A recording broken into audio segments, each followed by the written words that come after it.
This experimental system acquires high-resolution 3D fluorescence images in live cells to monitor and assay the spatiotemporal dynamics of protein folding quality control. First, prepare the cells to study the rapidly moving protein complexes.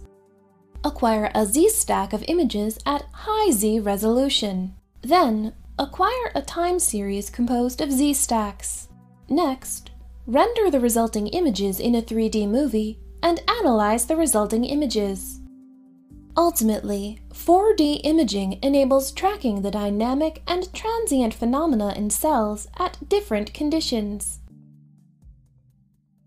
The main advantage of 4D imaging over existing methods like wide-field microscopy and time-lapse is that it allows us to simultaneously visualize the dynamics and spatiotemporal distribution of the entire population of proteins in the cell at high resolution. This method can help answer key questions in the field of cell biology of protein aggregation, quality control, and protein folding.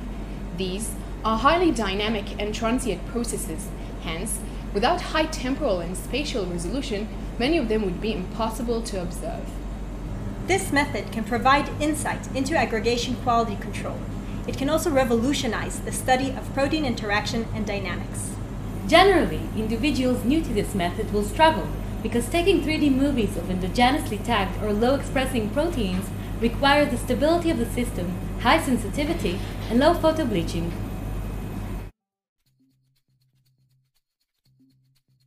Transform the yeast strains with an expression plasmid for a fusion protein of fluorophore linked to a cytosolic folding sensor protein, like the temperature-sensitive mutant of the UBC9.